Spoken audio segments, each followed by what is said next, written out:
세상의 모든 피부를 구조해드립니다. 네, 안녕하세요. 네, 오가네스 피부과 마곡점 대표원장 권승희입니다.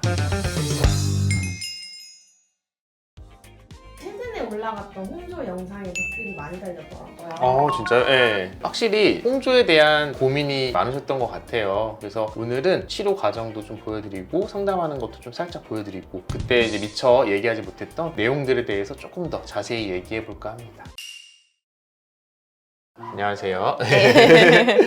어떤 고민이 좀 평소에 있으세요? 열도 쉽게 금방 확 오르고 열이 오르면서 홍조가 쉽게 안 가라앉아가지고 그 상태가 계속 이제 지속이 되니까 너무 힘들더라고요. 처음에는 그냥 홍조가 낮아지겠지 계속 이제 기다렸는데 점점 심해지니까 치료를 받아야 되겠다 해가지고. 홍조 같은 경우는 이제 얼굴 바로 보이니까 사람 대할 때도 조금 자신감도 떨어질 수 있고 실제로 따갑고 좀 후끈후끈한 느낌 때문에 불편할 수도 있고 맞아요. 방치하면 오히려 더 악화되는 경우가 많거든요. 그래서 마음 먹고 이렇게 치료를 한번 해보시면 좋을 것 같아요. 제가 한번 자세히 좀 설명 및 치료를 도와드릴게요. 사진 보면서 말씀을 드릴 건데 굉장히 홍조가 좀 많이 심한 걸 볼 수 있죠.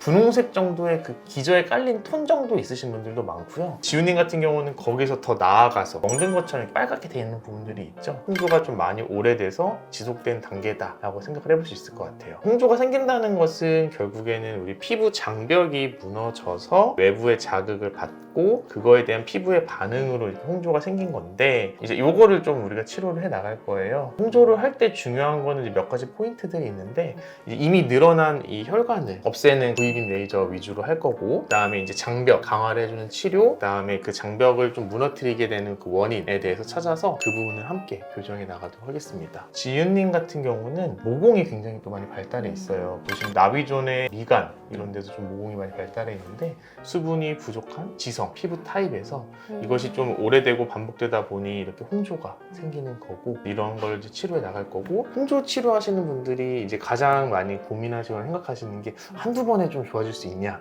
이런 걸 많이 물어보세요. 홍조라는 것은 장기간에 거쳐서 차근차근 개선해 나간 거기 때문에 또 5회 또는 10회 수개월에 걸쳐서 천천히 좋아질 거다. 그 다음에 가장 많이 걱정하시는 게 저번에 뭐 레이저 받고 뒤집어졌어요 이런 표현을 많이 하세요. 지금 보시면 알겠지만 장벽 손상으로 피부가 굉장히 붉기도 하지만 예민한 상태란 말이죠. 그런 거 고려해서 저희가 레이저나 이런 세기 같은 걸 조정해서 하지만 그럼에도 특히 처음 또는 두 번째 시술 정도 할 때까지는 레이저 받다 보면 살짝 뒤집어지는 경우도 있고 살짝 붉어지는 경우도 있어요. 치료하는 과정 중에 생길 수 있는 또 예상되는 불편함이나 업다운 그런 부분이기 때문에 그런 게 생길 수 있다. 생기더라도 놀라지 마시고 걱정하지 마시고 너무 심하면은 저희가 병원에서 또 관리나 이런 거 해드릴 테니까 그런 거 좀 참고해 주시면 될 것 같고 그 다음에 이제 또 중요한 거는 이제 결국에는 이 홍조를 악화시킬 수 있는 그런 걸 좀 안 하는 게 중요하거든요.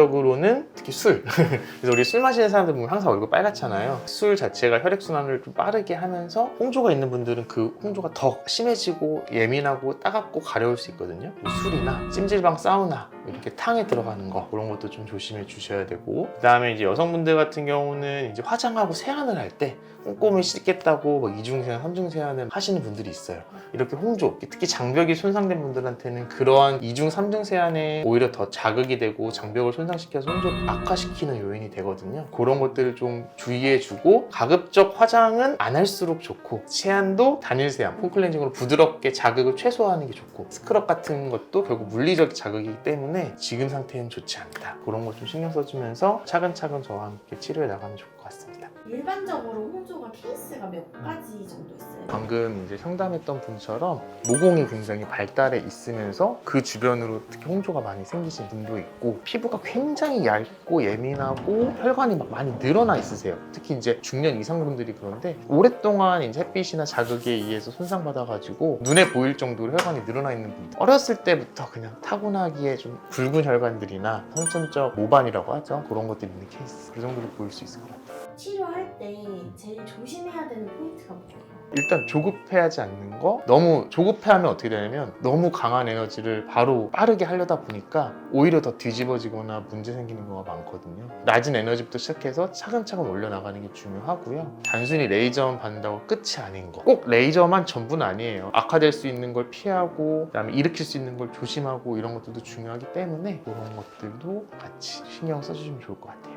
홍조 치료를 고민하는 분들에게 한마디 하신다면? 홍조 치료에는 중요하면서도 필수적인 게 저는 이제 V빔 레이저라고 생각하거든요. V빔 레이저 있는 병원 찾아가서 한번 상담 받아보시면 좋을 것 같고, 꼭 V빔만이 모든 그건 아니에요. 그러니까 전문의 선생님과 상담을 통해서 V빔 플러스 어떤 치료를 함께 하면 더 좋을지에 대해서 우선 찾아가서 상담 받아보시는 걸 추천드립니다.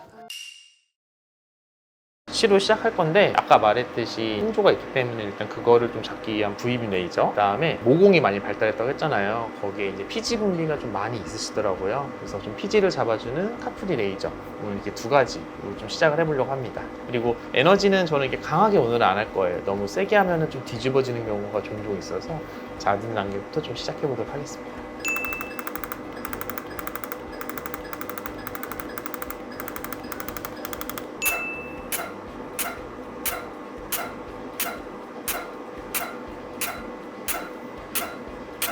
와우.